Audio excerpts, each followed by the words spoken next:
Hello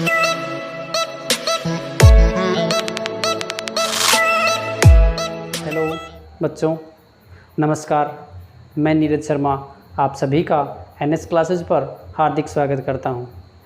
मेरे प्यारे विद्यार्थियों और मेरे प्यारे साथियों, अपना 12th क्लास का टॉपिक वेक्टर चल रहा था और वेक्टर के प्रीवियस लेक्चर में अपना सदिशों का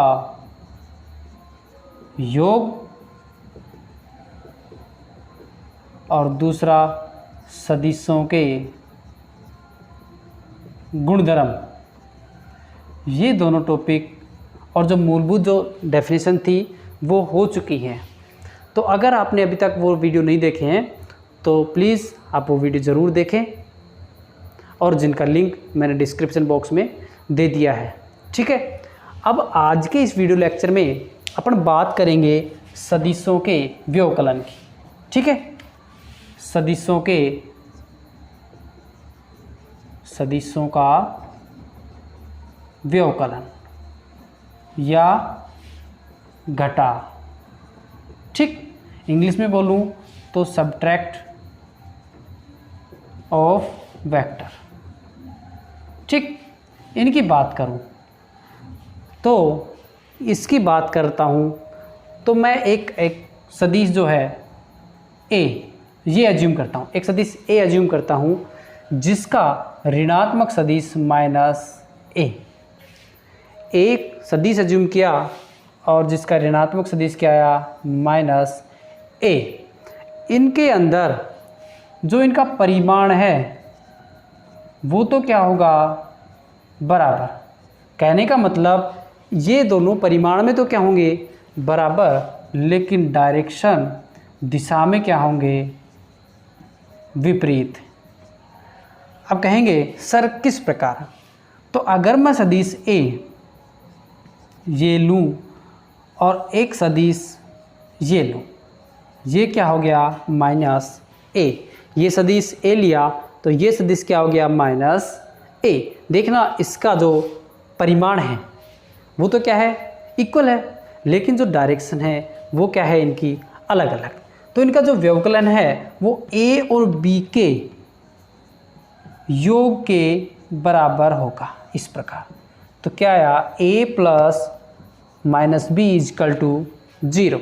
इस प्रकार इसको प्रदर्शित करेंगे। अब अपन इसकी बात करें ज्यामितीय निरूपण की, कि ज्योमेट्रिकल रिप्रेजेंटेशन का किस प्रकार होता है। ठीक है, बात करते हैं अपन ज्यामितीय निरूपण की। ठीक, जियोमेट्रिकल रिप्रेजेंटेशन।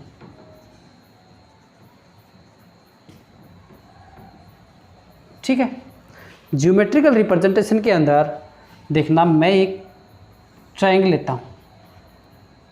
ठीक है, किस प्रकार, ये मैंने सदिश लिया ए, ये सदिश लिया मैंने बी, ये सदिश लिया ए और ये सदिश लिया मैंने बी।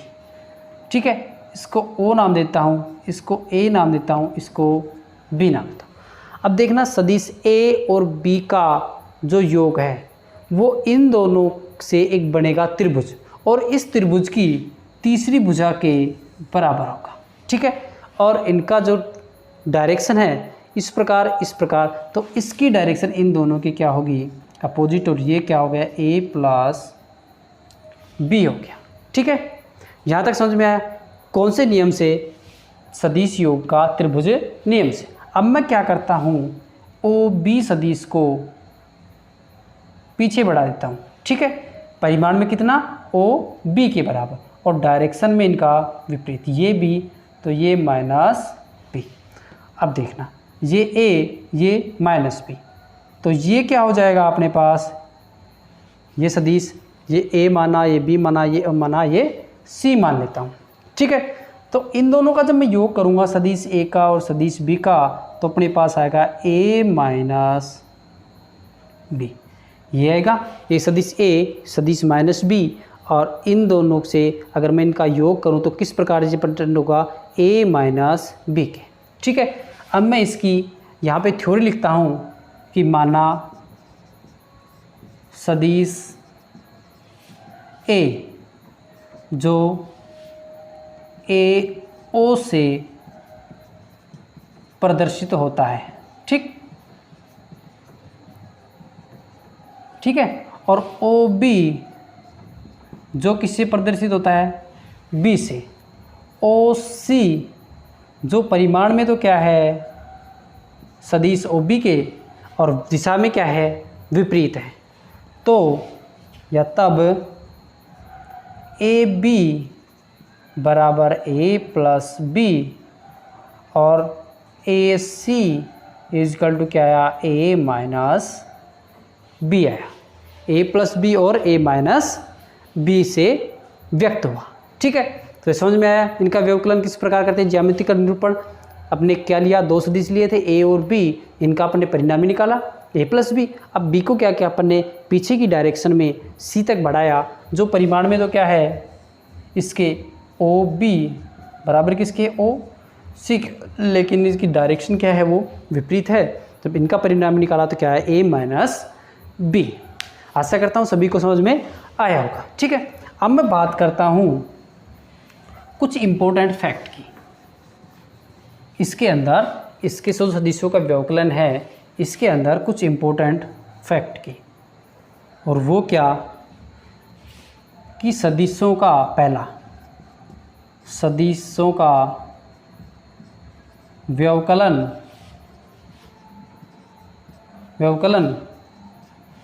क्रम विनिमय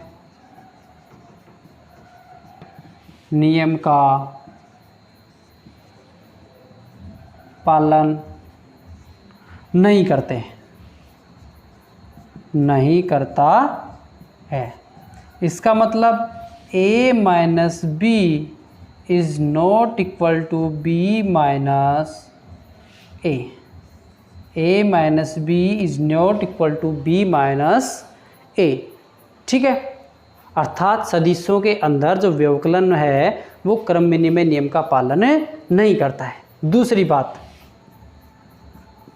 व्यवकलन में या सदिश व्यवकलन साहचर्य नियम का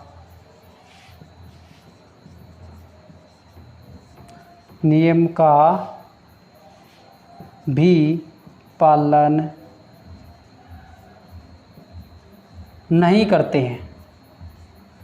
इनकी जो उत्पत्ति है वो उसी प्रकार करेंगे जो अपने किस्म की थी, इनके योग में नहीं करता। इसका मतलब a minus B minus C is not equal to a minus B minus सी।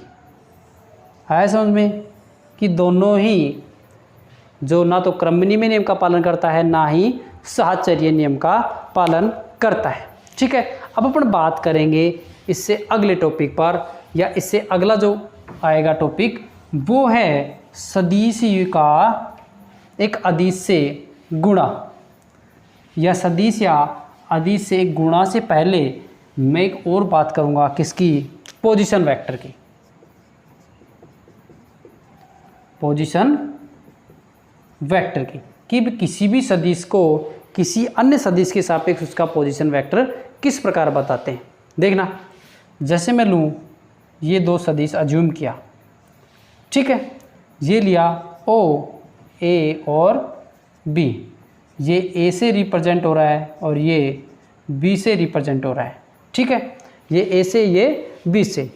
तो देखना, या मैं इसको ऐसे कर लूँ, ए और बी से मैंने रिप्रेजेंट इसको कर दिया, ये ए से ये बी से, तो इसकी डायरेक्शन कौन सी होगी, ये वाली डायरेक्शन होगी।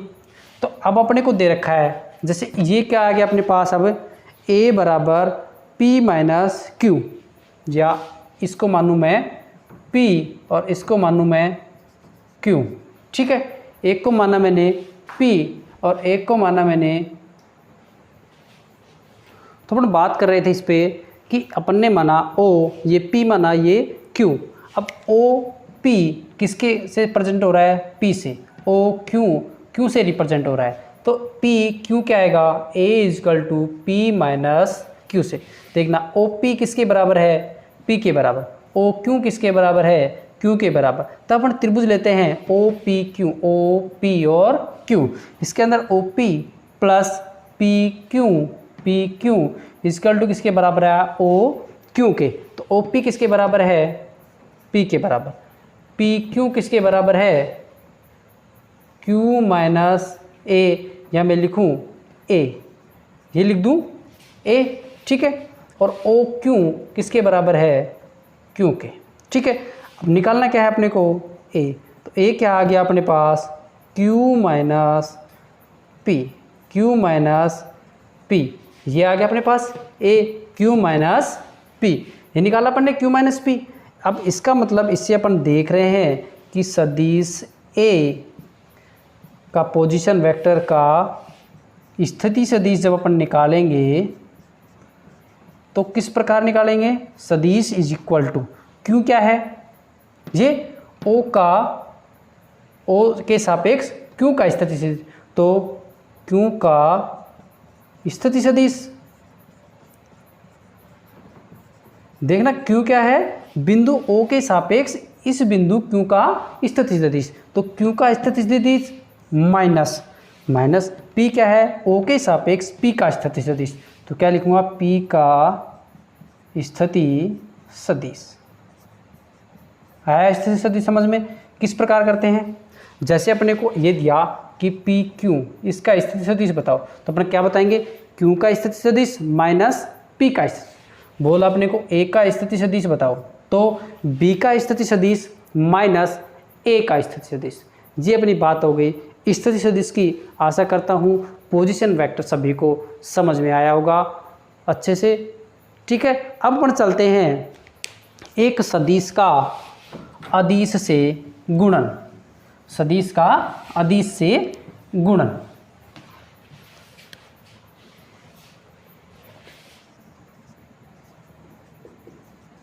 सदिश का